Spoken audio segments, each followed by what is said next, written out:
algumas armas de grande valor,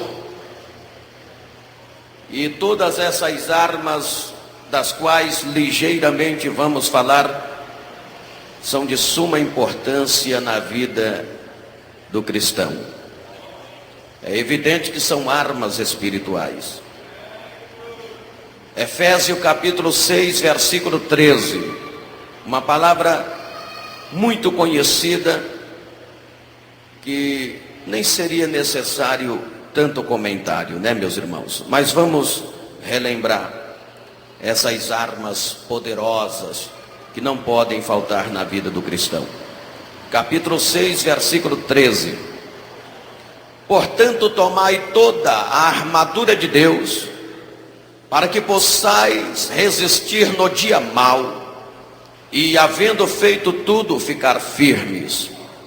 Estai, pois, firmes, tendo cingido os vossos lombos com a verdade, e vestida a couraça da justiça, e calçados os pés na preparação do evangelho da paz, tomando sobretudo o escudo da fé, com o qual podereis apagar todos os dardos inflamados do maligno.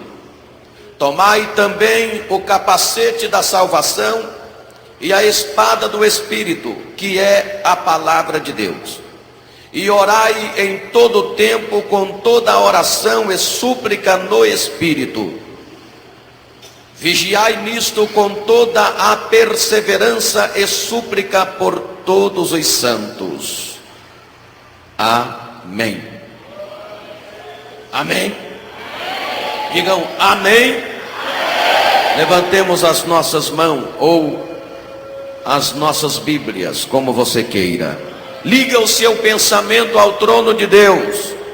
Meus irmãos, Deus está presente aqui esta noite, e o Espírito de Deus quer se manifestar de uma forma abundante, de uma forma maravilhosa.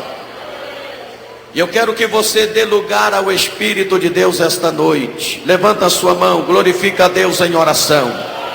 Senhor nosso Deus e nosso Pai, Pai querido e amado, Senhor, nós estamos diante da palavra do Senhor. A palavra do Senhor é santa, é fiel e verdadeira, Pai. É digna da nossa aceitação. Eu quero que o Senhor nos dê graça, aleluia, para que possamos, meu Deus, ministrar a sua palavra. Senhor, dai-nos graça, unção e sabedoria nas suas santas palavras, para que possamos, ó Deus, ministrá-la. Ó Pai querido, Pai amado, eu glorifico o nome do Senhor, eu louvo e engrandeço o nome do Senhor por este povo presente esta noite, ó Pai. Senhor, fala conosco através da sua santa palavra. Tu és um Deus de misericórdia, um Deus santo, um Deus que fala, um Deus que opera, um Deus que batiza, um Deus que regenera, ou um Deus que faz maravilhas. Aleluia, meu Deus, aleluia. Fica conosco, ó Pai, para a glória do seu santo nome. Amém. Amém, Senhor Jesus. Toma o seu assento, meus irmãos, em nome do Senhor Jesus. Isto, batam palmas e glorifiquem ao Senhor. Mais forte ainda, para a glória de Deus. Mais forte ainda. Aleluia, Jesus. Na igreja que glorifica, o mal não fica, a tristeza não fica.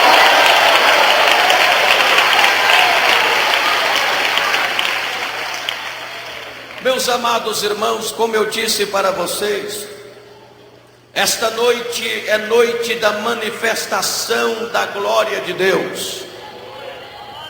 E sem dúvida o Espírito de Deus quer achar lugar em nossos corações.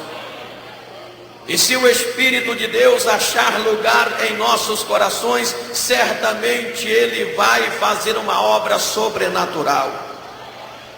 Todos nós precisamos cada dia de uma porção do Espírito de Deus. E o Senhor está aqui para derramar uma porção da sua unção sobre as nossas vidas. A Bíblia Sagrada afirma dizendo em certa ocasião que o Espírito de Deus não havia sido dado, porque o nome de Jesus não havia sido glorificado. Eu quero deixar vocês à vontade esta noite para glorificar o nome do Senhor. Quando você sentir a presença de Deus, não há problema em você glorificar o nome do Senhor Jesus.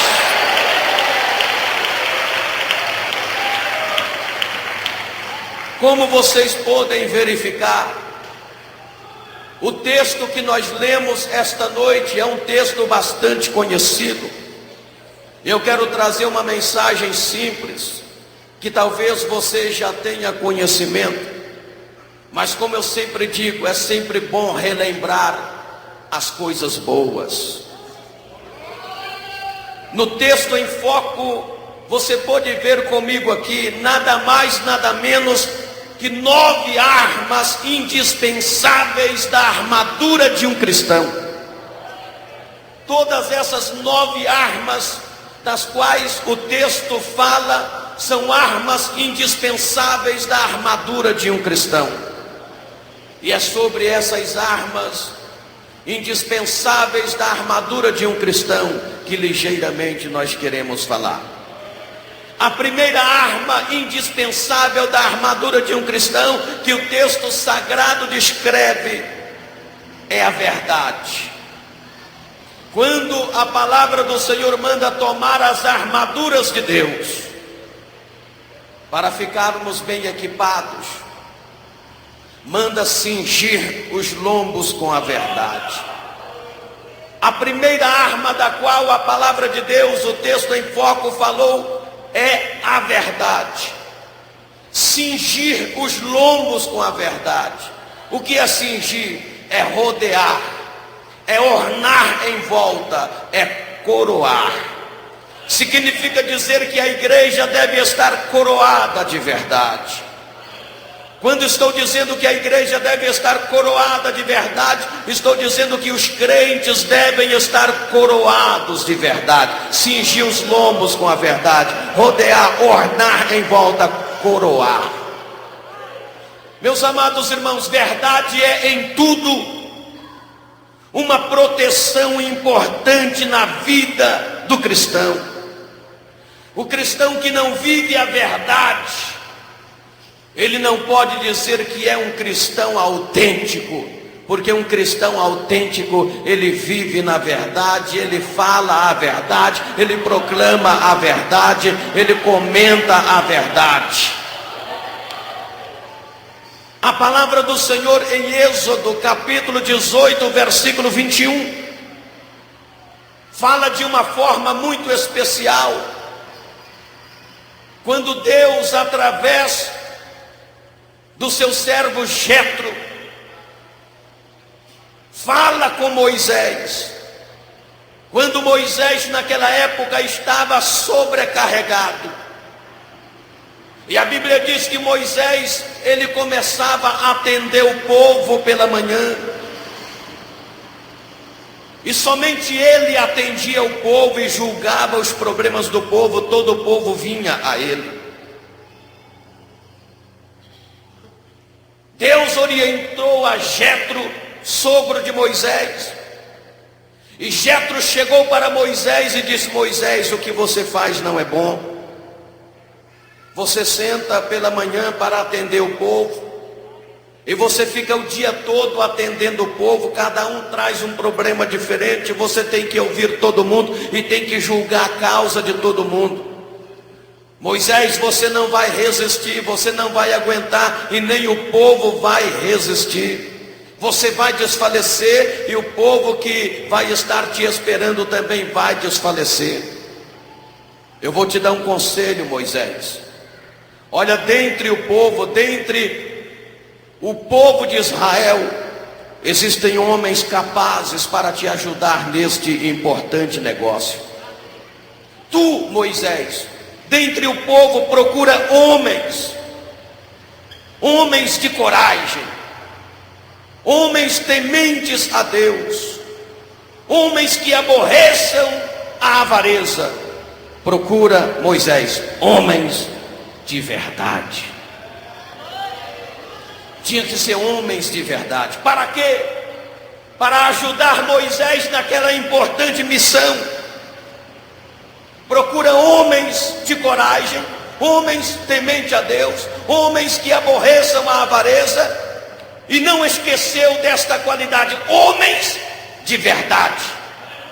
Coloca maiorais por 1000, maiorais por 100, maiorais por 50, maiorais por 10. Mas tinha que ser homens de coragem, tinha que ser homens temente a Deus, tinha que ser homens que aborreça a avareza e tinha que ser homens de verdade.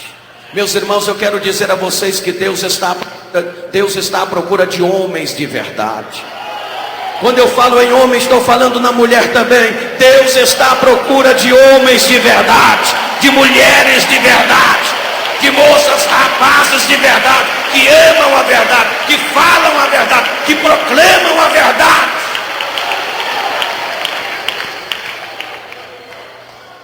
Verdade é em tudo uma proteção importante na vida espiritual de cada crente. Crente não pode andar com mentira, crente tem que andar com a verdade, tem que estar cingido com a verdade, tem que estar rodeado com a verdade, tem que estar ornado em volta de verdade, tem que estar coroado de verdade. Irmãos, quando eu vejo um crente que anda mentindo para lá e para cá, tem gente que você não pode confiar em 1000 palavras que ele fala, uma é verdadeira, o resto é tudo mentira.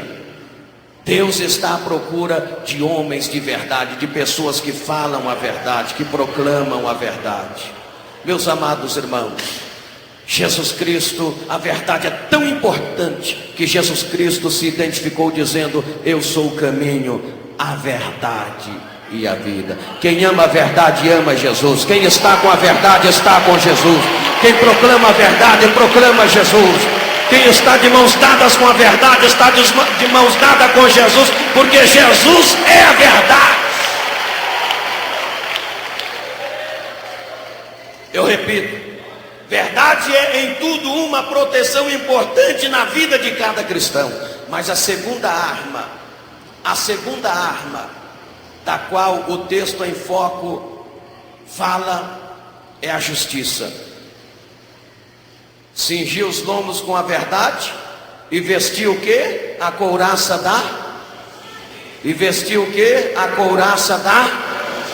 Fala mais alto. Vestir a couraça da? Justiça. A couraça da?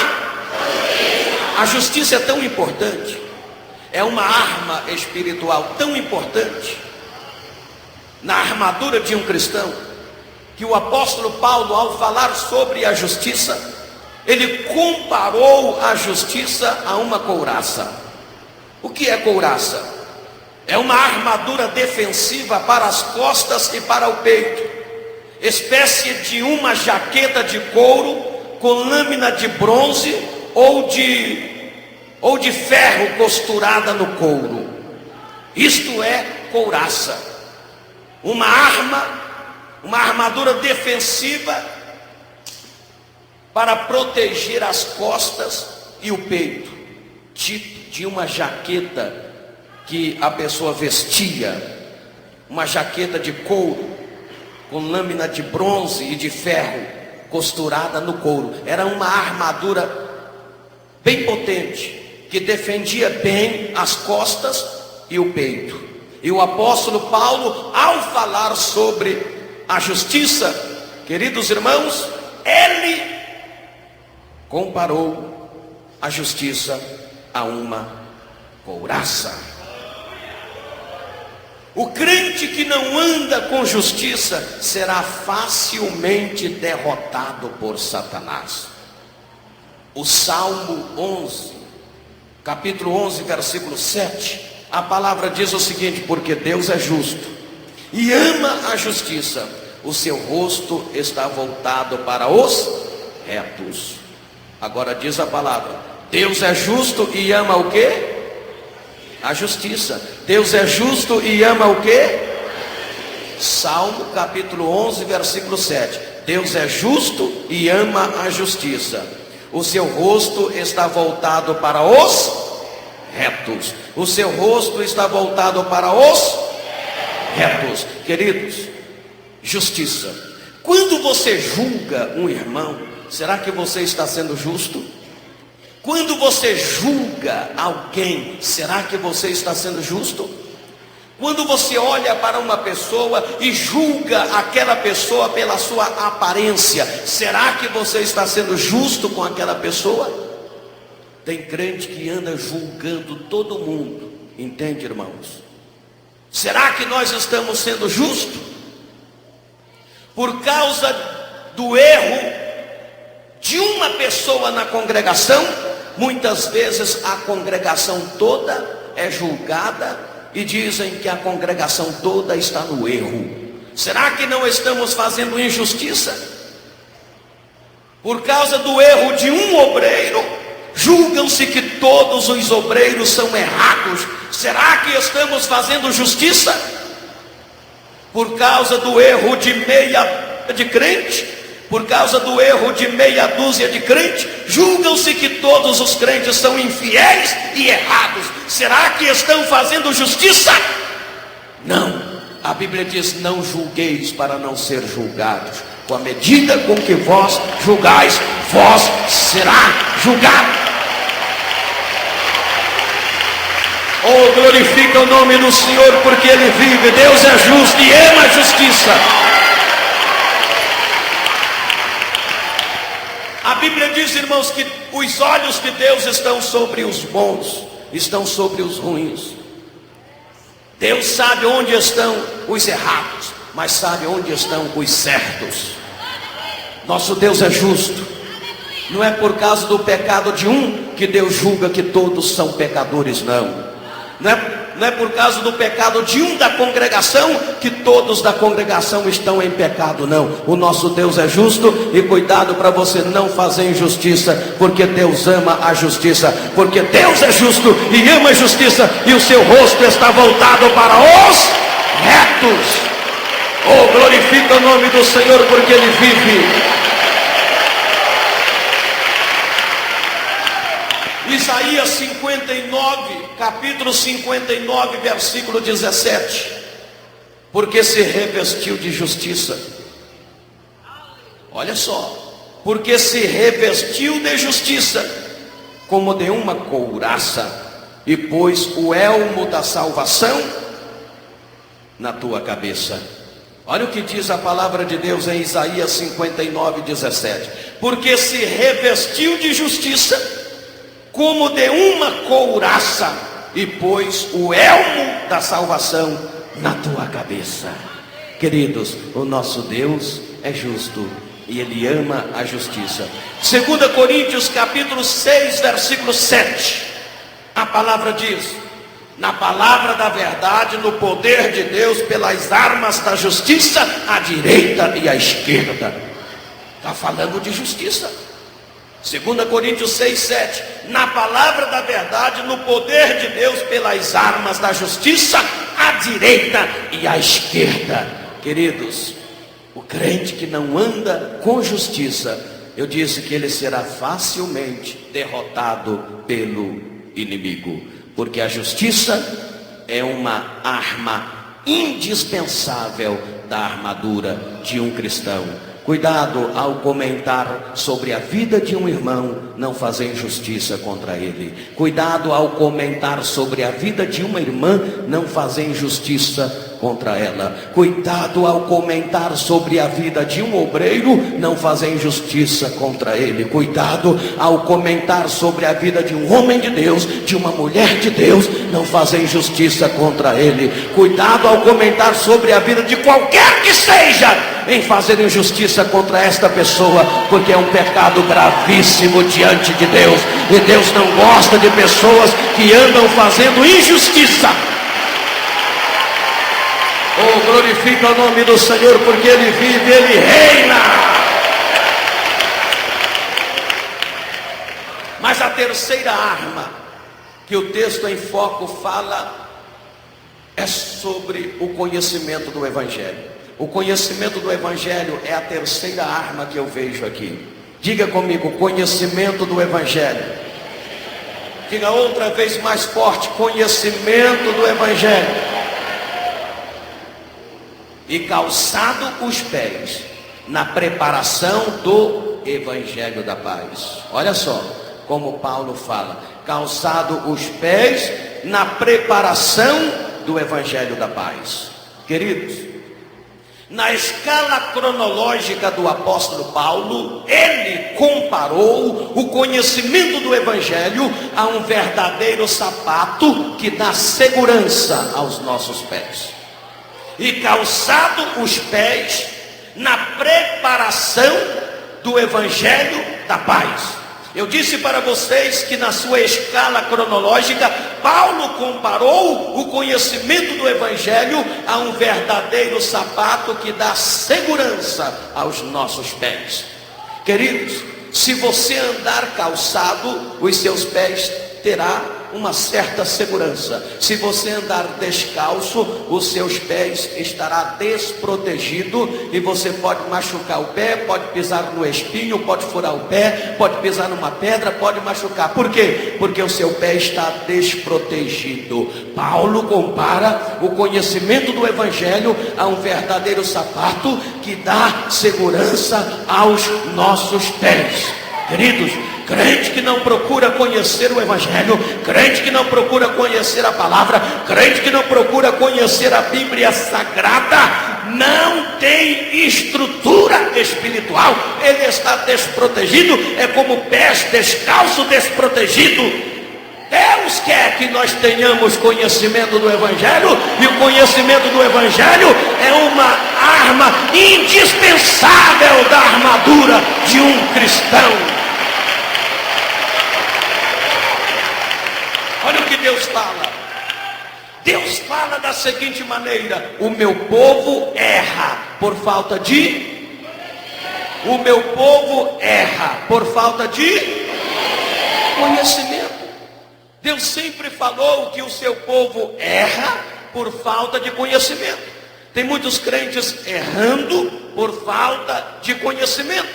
O que Deus fala em Isaías capítulo 1, versículo 2 a seguir. Profeta Isaías capítulo 1, versículo 2 a seguir. Deus reclama de uma forma até assim que nos deixa sensibilizados. Ouve, ó céu. Olha Deus falando em Isaías 1, 2. Ouve, ó céu, e tu, ó terra, criei filhos e exalcei-os, mas eles prevaricaram contra mim.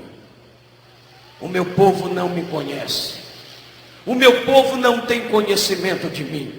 E continua Deus falando: o boi conhece o seu possuidor, o jumento conhece a manjedoura do seu dono, mas o meu povo não me conhece.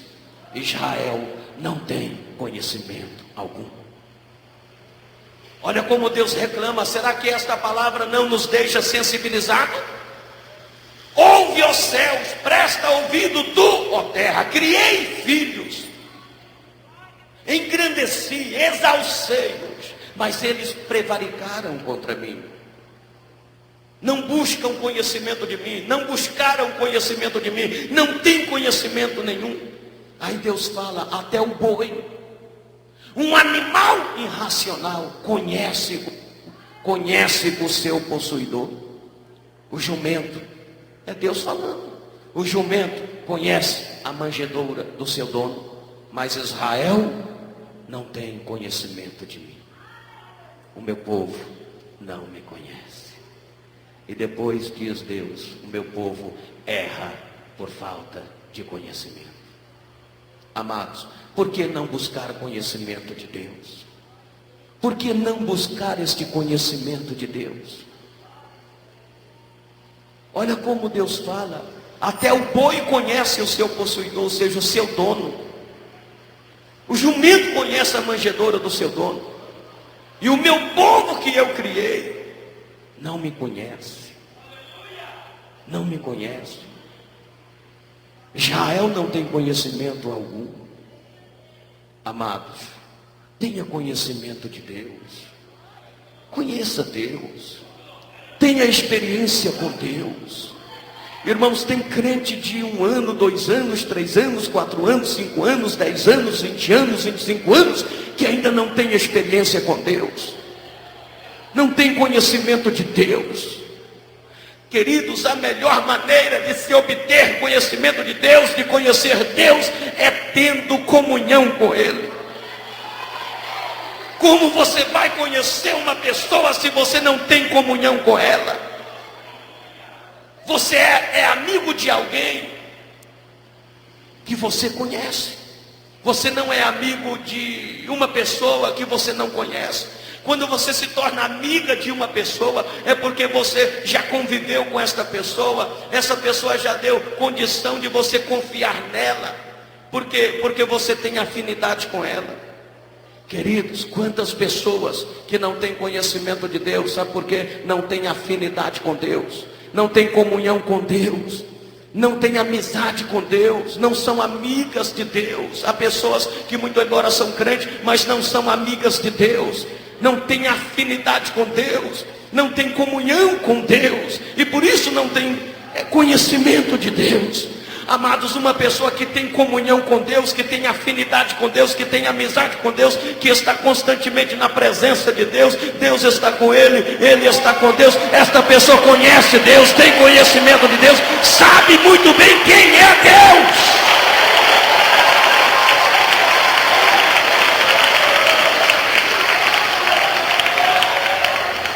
Aleluia.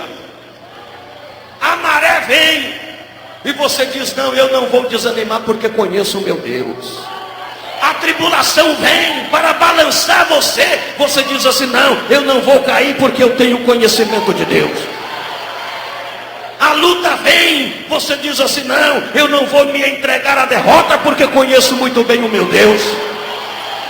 A tentação vem e você diz: eu não vou ceder à tentação porque conheço quem é o meu Deus.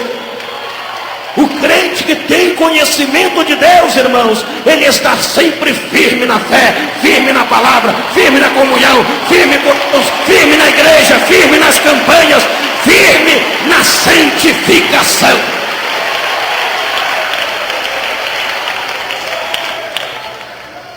Conhecimento. É necessário buscar o conhecimento. Mas a quarta arma que eu vejo no texto em foco é a fé, tomando sobretudo o escudo da, o que Paulo diz? Tomando sobretudo o escudo da. Paulo, na sua escala cronológica, ele compara a nossa fé a um escudo. O que é escudo? É uma arma defensiva contra golpes de espada ou de lança. Note bem. E Paulo, ele compara a nossa fé a um verdadeiro escudo, pois ela tem por finalidade de nos defender dos dardos adversários. Aliás, meus irmãos, é a nossa fé em Cristo Jesus que paralisa a ação do diabo. É a nossa fé em Cristo Jesus que paralisa a ação de Satanás. E eu leio na Bíblia Sagrada o apóstolo falando assim: e esta é a vitória que vence o mundo, a nossa. E esta é a vitória que vence o mundo, a nossa fé. Então crente precisa ter fé. A fé é outra arma indispensável da armadura de um cristão. Agora, fé é o quê? É você saber que o impossível é capaz de tornar possível. Ver não é crer, mas crer é ver. Com isto estou dizendo que que a base da verdadeira fé não está naquilo que esses olhos materiais podem ver. A base da verdadeira fé está naquilo que os nossos olhos materiais não podem ver. Ver não é crer, mas crer é ver. O que é fé? A resposta está no livro, nas cartas aos Hebreus capítulo 11. É o firme fundamento das coisas que se esperam e a certeza das coisas que não se veem. A tribulação está travada, mas o crente de fé já está vendo a sua vitória. Antes dela acontecer, ele já está vendo a sua vitória. Oh, aleluia! Glorifique o nome do Senhor porque Ele vive.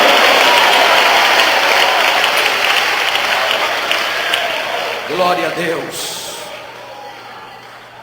Eu sei que nós estamos passando por lutas, tribulações, mas sei também que nós somos pessoas de fé. E antes da vitória acontecer, nós já enxergamos a vitória. Por isso que eu disse para vocês que a fé, ela paralisa a ação do diabo. É a nossa fé em Cristo que paralisa a ação do diabo. Quando o diabo mexe com um crente de fé, irmão, ele fica tão nervoso, ele fica tão revoltado quando ele começa a mexer com um crente de fé. Ele fica revoltado. Quanto mais ele mexe, quanto mais ele futuca, quanto mais ele tenta, quanto mais ele joga tribulação, barreira na frente desse crente, mais o crente está firme. Mas o crente está alicerçado na fé, na palavra, na comunhão.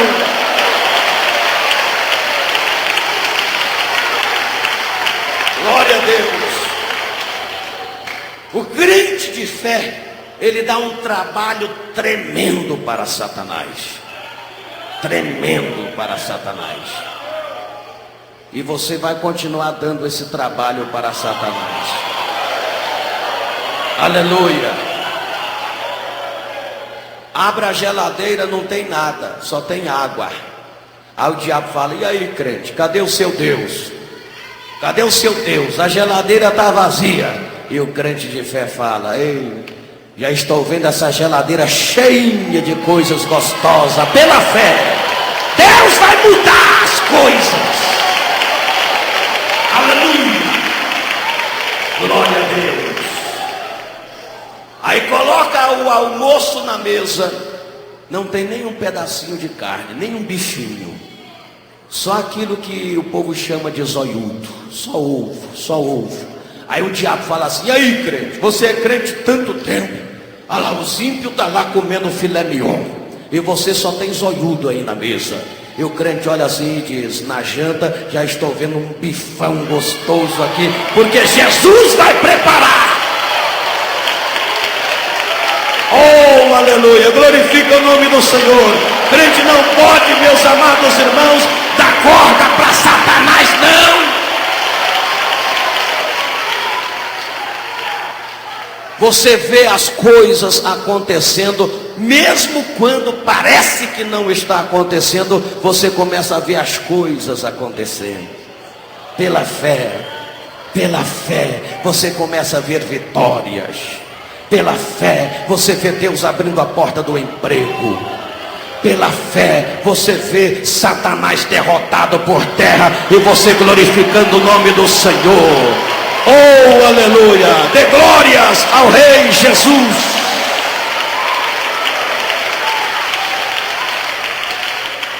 Por isso, irmãos, crente de fé dá um trabalho tremendo para Satanás. Mas a quinta arma que eu vejo aqui neste texto é a certeza da nossa salvação em Cristo. É o capacete da salvação. Paulo disse assim: tomai também o capacete da... O que significa para nós esse capacete? Esse capacete, irmãos, é a certeza da nossa salvação em Cristo Jesus. Você sabe que capacete é uma arma defensiva para a cabeça. Capacete é uma arma defensiva para a cabeça, para proteger a cabeça. Protegendo a cabeça é onde fica a mente, é o centro da inteligência. Capacete é uma arma defensiva para a cabeça. Paulo Ele compara a certeza da nossa salvação a um capacete que protege a nossa cabeça. Irmãos, olha aqui, sabe por quê? A cabeça do crente é um alvo muito visado por Satanás. O diabo sempre procura atingir a nossa mente, a nossa cabeça, a nossa mente, a nossa inteligência. O diabo procura atingir. E como é que o diabo procura atingir a nossa mente? Com uma falsa doutrina, com uma filosofia humana, entende, irmãos?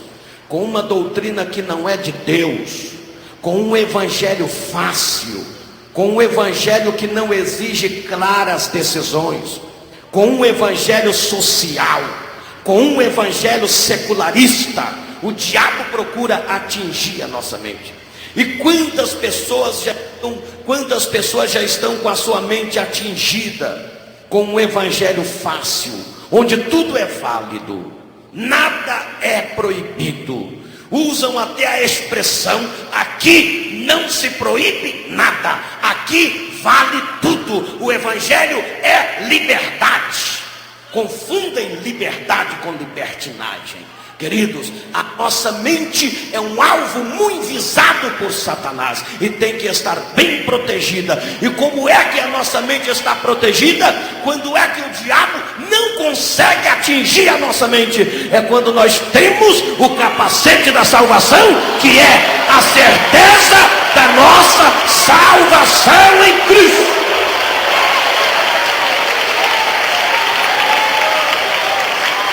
Olha aqui.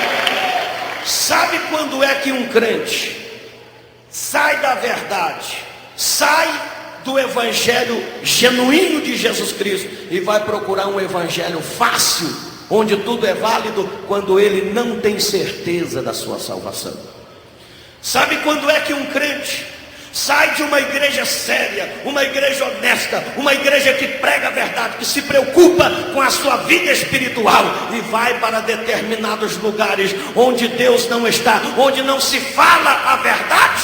É quando ele não tem certeza da sua salvação. Querido, se você tiver certeza da sua salvação, se você tiver certeza da sua salvação, você não vai procurar um evangelho fácil por aí não. Você não vai atrás de evangelho social, evangelho secularista, evangelho que não exige claras decisões. Todo cristão que tem certeza da salvação, que quer morar no céu, sabe que o evangelho de Jesus Cristo exige claras decisões, exige renúncia do pecado, renúncia da vaidade, renúncia da imoralidade, renúncia da mentira. Tem que abandonar o erro.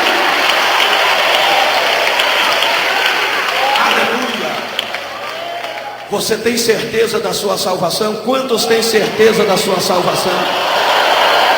Amados, crente tem que ter certeza da salvação. Há muitos crentes que têm medo da volta de Jesus, pastor Roberto. Tem medo. Há muitos crentes que quando o pregador começa a pregar sobre a volta de Jesus, ele até diz assim no pensamento: para de falar sobre esse assunto, porque não me acho preparado para subir. Eu não me acho preparado. O crente, querido, que não tem certeza da sua salvação, a sua mente está desprotegida. A qualquer momento o diabo vai infiltrar na sua mente uma falsa doutrina, um evangelho fácil, um evangelho social, secularista, que não exige claras decisões, e você vai aderir e vai sair da verdade. Por isso, amados irmãos, tenha certeza da sua salvação, tenha e sinta a alegria da salvação. Você não aceitou Jesus para ser condenado, não. Nós aceitamos a Jesus Cristo é para ser salvo. Por isso vamos ter certeza de que somos salvos.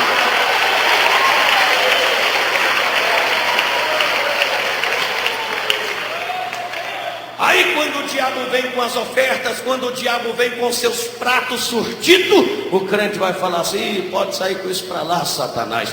Eu já sou salvo. Eu fui salvo através da verdade.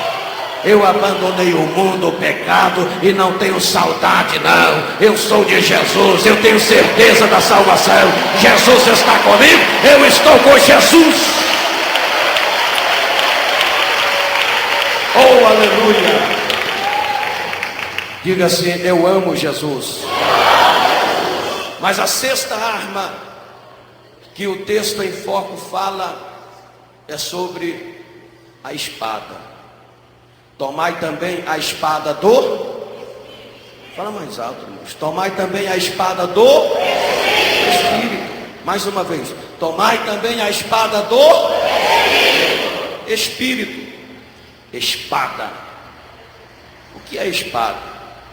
É uma arma branca, defensiva e ofensiva, de lâmina comprida e pontiaguda, com dois ou com um ou dois gumes. Arma defensiva e ofensiva, quer dizer, com ela você defende e com ela você ataca. Com ela você tanto se defende como ataca também. É a espada. E Paulo diz: tomai a espada do Espírito. O que é essa espada? A espada do Espírito é a palavra. Diga assim: é a palavra. Diga mais alto: é a palavra. Outra vez: é a palavra. Então o crente precisa ter o que? Precisa ter a palavra. Crente precisa ter a palavra. Você tem a palavra? Você tem a palavra de Deus na sua vida? Quantos têm a palavra? Levanta a mão e glorifica o santo nome do Senhor Jesus. Meus irmãos, o crente precisa se preocupar com a palavra, precisa ter a palavra. Há muitos crentes que pegam a Bíblia Sagrada só para vir à igreja. Se ele ficar 30 dias sem vir à igreja, 30 dias a Bíblia fica na estante, empoeirada. Ele não é capaz de pegar a Bíblia pelo menos uma vez por dia para se alimentar da palavra, para comer esta palavra. Há muitos que não se preocupam com a leitura da palavra de Deus, desprezam a Bíblia, só abre a Bíblia quando está na igreja e quando o pregador diz assim: abra a sua Bíblia no livro tal, no capítulo tal, no versículo tal. Não se preocupa com a palavra. Meus irmãos, o diabo, ele é astuto, e ele sabe quem tem a palavra e quem não tem a palavra.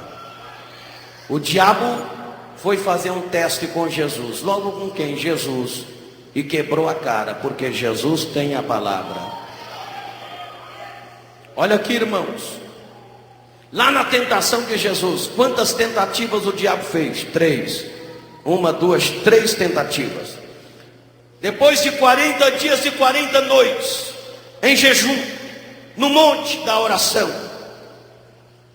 os demônios fizeram uma reunião e disse: vamos pegar ele agora. Tem 40 dias e 40 noites que ele está em oração, ele não come, ele tem fome. E na realidade Jesus tinha fome. Jesus tinha fome. Quando Jesus estava exercendo o seu ministério público, Jesus veio como homem. Ah, mas ele era Deus? Sim, ele era 100% Deus e 100% homem. Jesus tinha fome, ele sofria dores, tinha sentimentos como nós. E na realidade ele tinha fome, porque 40 dias e 40 noites em oração, sem comer. E a primeira tentativa que o diabo fez com ele, o diabo chegou para ele e disse: olha, eu sei que tu tens fome, e se tu és o Filho de Deus, manda que essas pedras se tornem em pães e coma. Jesus, meus irmãos, para contra-atacar, porque o diabo atacou e Jesus teria que contra-atacar. Para Jesus contra-atacar, Jesus usou o que? Jesus usou a palavra. Jesus usou o que? Usou a Deuteronômio capítulo 8, versículo 3. Logo que o diabo falou assim: você tem fome, tem 40 dias e 40 noites que você não come, você tem fome. Se tu és o Filho de Deus, manda que as pedras se tornem em pães e coma. Era fácil para Jesus fazer aquelas pedras se tornarem em pães para comer. Mas se Jesus assim o fizesse, Jesus estava fazendo exatamente a vontade do diabo. O diabo atacou para ver se Jesus fazia a vontade dele. Jesus contra-atacou usando a palavra. E qual foi a palavra que Jesus usou? Deuteronômio capítulo 8, versículo 3. O que está escrito em Deuteronômio capítulo 8, versículo 3? Nem só de pão viverá o homem, mas de toda a palavra que sai da boca de Deus. Oh, aleluia, glorifique ao Senhor.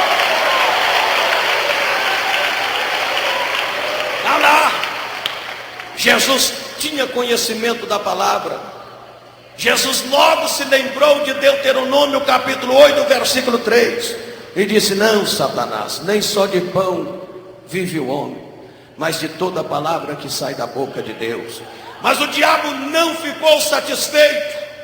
E ele fez a segunda tentativa. A segunda tentativa.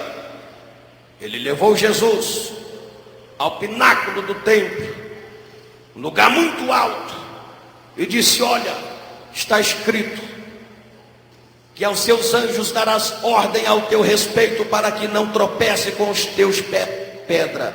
O diabo foi lá no Salmo 91. O diabo falou para Jesus: lança-te daqui abaixo, porque está escrito: aos seus anjos darás ordem para que te guarde em todos os teus caminhos, para que não tropece com os teus pés em pedra. O diabo tem a palavra. Ele foi lá no Salmo 91 e mandou: você pode saltar daqui abaixo, porque está escrito que Deus envia anjos para te guardar. Ele usou a palavra. Mas o Senhor Jesus Cristo, que tem conhecimento da palavra, ele foi lá em Deuteronômio capítulo 6, versículo 16, quando está escrito: não tentarás o Senhor teu Deus. E ele diz para o diabo: não tentarás o Senhor teu Deus.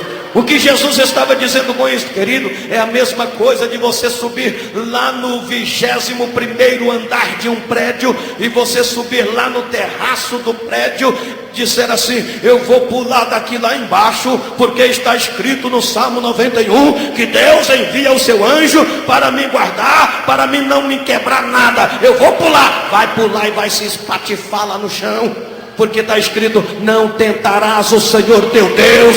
Não tentarás. Oh, glória a Deus, aleluia. Mas o diabo não ficou satisfeito ainda. O diabo não ficou satisfeito ainda. Ele mostrou para Jesus toda a glória do mundo e o seu reino, toda a beleza do mundo e o seu reino. E disse assim: olha, te darei toda a glória do mundo, toda a beleza do mundo, toda a riqueza do mundo e seu reino, se prostrado me adorares. Jesus foi aonde? Deuteronômio capítulo 6, versículo 13. Você pode ver que Jesus, ele se defendeu, ele contra-atacou, sempre usando a palavra. Nas 3 tentativas que o diabo fez, Jesus usou a palavra. E Jesus foi lá em Deuteronômio capítulo 6, versículo 13, quando o diabo diz: tudo isto te darei se prostrado me adorares. O que está escrito em Deuteronômio capítulo 6, versículo 13? Ao Senhor teu Deus adorarás e só a Ele servirás. Jesus derrotou Satanás com a palavra. Jesus venceu Satanás com a palavra. Como foi que Jesus venceu Satanás? Com a palavra. Agora tem uma coisa: o diabo também usou a palavra.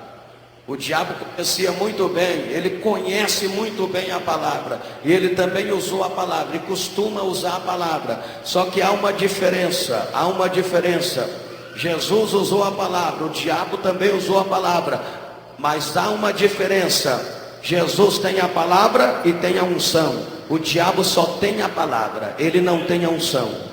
Entende, irmãos? Então há uma diferença entre você e o diabo. O diabo pode até chegar para você usando a palavra, usando um versículo isolado da Bíblia para confundir você. Mas você vai notar logo que a palavra dele é sem unção. Agora, se você tem o Espírito de Deus, você tem a palavra e tem a unção. Tem a palavra e tem o azeite, tem o óleo, tem o poder. Aleluia, glória a Deus. É por isso, irmãos, que o crente tem que buscar a unção do Espírito Santo. tem que buscar a unção do Espírito Santo, porque a palavra, ela é gostosa quando ela vem com unção. Quando ela vem com unção, aí ela é gostosa. Quando tem aquele azeite, aí ela é gostosa. Oh, aleluia. O diabo tem a palavra, mas a palavra dele é seca, não tem óleo, não tem azeite, não tem unção. Esta igreja tem a palavra e tem a unção. Jesus tem a palavra e tem a unção. Os crentes têm a palavra e têm a unção, porque o Espírito de Deus está na vida do crente. Aleluia, glorifique o Senhor, Ele vive e reina. Aleluia. Busque a palavra, tenha a palavra, mas tenha a unção com a palavra. Tenha a unção com a palavra. A sétima arma que eu vejo aqui, para não demorar muito, é a oração. Orando em todo o tempo. Olha aí, já estou quase encerrando. Orando em todo o tempo. Irmãos, deixa eu falar uma coisa para vocês. O crente que não ora, ele será uma presa fácil para Satanás. Pode crer nisso. O crente que não ora, o obreiro que não ora, ele se torna numa presa fácil para Satanás. Orando em todo o tempo é a sétima arma. A oração é outra arma importantíssima da armadura de um cristão. Queridos, quais são as qualidades de uma igreja que ora? Irmãos, uma igreja que ora, ela é uma potência nas mãos do Senhor. Ela é uma igreja poderosa. Ela é mais poderosa que um míssil nuclear que comporta 450 ogivas atômicas. Uma igreja de oração é uma igreja avivada. Ela não se intimida com as ameaças do mundo, não se intimida com as ameaças do diabo. Nela está sempre acontecendo o sobrenatural. Ela está sempre em novidades de vida. Ela é um celeiro de bênção. Ela é uma igreja próspera. Ela é uma igreja cheia do Espírito Santo. Ela é uma igreja de fogo. Ela é uma igreja vitoriosa. Esta é uma igreja que ora. Crente que ora é crente de poder, é crente de fogo, é crente cheio do Espírito. Aleluia. Eu me preocupo quando eu vejo os crentes fugindo da oração. Eu me preocupo quando eu vejo os crentes fugindo do culto de doutrina. Eu me preocupo quando eu vejo muitos crentes deixando de vir num culto como este, numa campanha como esta. Eu me preocupo com esse tipo de crente. Me preocupo porque não estão bem arraigados em Cristo Jesus. Para ser mais rápido, a oitava arma que eu vejo aqui é a vigilância. Paulo diz que orando em todo tempo e vigiando. E vigiando. Diga comigo, vigiando. O que é vigiar, meus irmãos? É observar atentamente, inclusive as ocultas. É observar atentamente, inclusive as ocultas. Vigilante quer dizer zeloso, quer dizer diligente, quer dizer cuidadoso, quer dizer atento. O crente tem que estar em vigilância. Eu costumo dizer que orando se recebe, vigiando se conserva. Tem crente que ora, irmãos. Tem crente que sobe no monte com uma facilidade. Para subir no monte, sobe com a maior facilidade. Ora que é uma maravilha, mas não vigia nada. Não vigia nada. Orando se recebe, vigiando se conserva. Você ora hoje, você recebe. Amanhã você não vigiou, perde tudo. Perde tudo. Entende? Meus amados irmãos, por isso Jesus disse: olhai, orai e vigiai. Foi Jesus quem disse: olhai, orai e vigiai. Meus amados irmãos, tanta tantas pessoas, como eu disse para vocês, crente que sobe no monte com tanta facilidade e chega lá no monte e pula e salta e fala língua estranha e profetiza, é isso, é aquilo, e desce do monte cheio e falando profecia, chega, eis meu servo que eu estou falando contigo, mas não vigia nada, meus irmãos. Parece fogo de palha, é verdade, me permita eu dizer isso, é um alerta, meus amados irmãos, é um alerta, não é que eu quero atacar A ou B, não, eu estou pregando é a palavra vigilância, vigilância, vigilância, é uma arma indispensável da armadura de um cristão. Crente tem que andar vigiando, tem que vigiar para não perder aquilo que recebeu em oração. Vigiar, observar atentamente. Ser vigilante é ser zeloso, é ser diligente, é ser cuidadoso, é ser atento. Cuidado para você não perder aquilo que você recebeu de Deus. Com tanta oração, você perde em fração de segundo. É só deixar de vigiar, fração de segundo, o crente perde tudo. Perde aquilo que recebeu durante 5 anos, 10 anos de luta, de oração, de jejum. Ele perde fração de segundo. É só não vigiar. Então é por isso que Paulo fala aqui sobre a vigilância. E vigiando. A vigilância é o quê? Uma arma indispensável da armadura de um cristão. E vigiando. E a última arma da qual Paulo falou aqui é a perseverança. Orando em todo o tempo, com toda a vigilância e perseverança. O que é perseverar? É conservar-se firme e constante. Conservar-se firme e constante. Conforme diz a palavra em 58:15 de 1 Coríntios. Portanto, meus amados irmãos, sede firme e constante, sempre abundante na obra do Senhor, sabendo que o vosso trabalho não será vão no Senhor. Em Efésios capítulo 4, versículo 14, Paulo diz, para não sermos meninos inconstantes, levados por qualquer vento de doutrina. Meninos inconstantes, quer dizer, que não tem constância, que não tem firmeza, que não é firme, não é constante, é como um menino que é levado por qualquer vento de doutrina, não tem firmeza, não tem constância. Crente precisa ter esta constância, esta firmeza, se agarrar na verdade e não soltar por nada. Quem está firme na verdade? Quem está firme na verdade? Levanta a mão e glorifica o nome do Senhor. Se você está firme na verdade, agarrado na verdade. Aleluia! Olha, irmãos, eis aí as 9 armas indispensáveis da armadura de um cristão, da qual Paulo falou. Meus irmãos, o diabo ainda não está no inferno, como muitos pensam.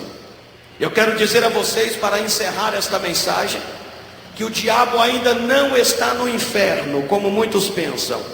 Ele é o príncipe deste mundo, que anda rodeando a terra, e é na terra que Satanás tem a capital do seu reino, onde chefia os principados, as potestades das trevas, para lutar contra os filhos de Deus. Então é por isso que os crentes precisam estar bem armados, equipados com essas armaduras necessárias e adequadas para combater contra as astutas ciladas do diabo. E se você se equipar com essas armaduras de Deus, pode ter certeza que você será um crente vencedor, e o diabo vai lutar, mas não vai conseguir te derrubar. Fique em pé, levanta a mão e glorifica o nome do Senhor Jesus. Dê glória ao Rei. Quem quiser vir aqui à frente, venha aqui para 5 minutos de oração. Venha aqui depressa em nome de Jesus. Não demore, não demore. Você que quer receber 5 minutos minutos de poder, 5 minutos de Pentecoste, 5 minutos de oração. É pouco, deveríamos orar mais, mas nesses 5 minutos Deus vai trazer um avivamento maravilhoso aqui. Deus vai te encher da graça, Deus vai te encher da glória, Deus vai te encher do Espírito. Quem quer ser equipado com essas armaduras de Deus? Quem quer ser equipado com essas armaduras de Deus? Levanta a mão em nome do Senhor. Isto, quem quiser vir aqui, venha, se não, fica em pé onde você está. Fica em pé onde você está. Levanta a sua mão. Não estou vendo glória a Deus aqui. Eu quero ver avivamento nesta igreja. Levanta a sua mão e comece a glorificar o nome de Deus. Eu quero que você ore e ore para receber poder. Ore e ore para receber o Espírito Santo. Levanta a mão e glorifica o nome de Deus. Começa a dar glória. Isto, começa a glorificar o nome de Deus. Começa a glorificar o nome de Deus. Começa a glorificar o nome de Deus. Está fraco, glorifique o Senhor. Dê glória ao nome do Senhor. Senhor nosso Deus e nosso Pai, manifesta a sua glória, manifesta o seu poder. Manifesta o nosso Deus e nosso Pai. Manifesta a sua glória, manifesta o seu poder. Manifesta o nosso Deus e nosso Pai. Manifesta a sua glória, manifesta o seu poder. Manifesta o nosso Deus.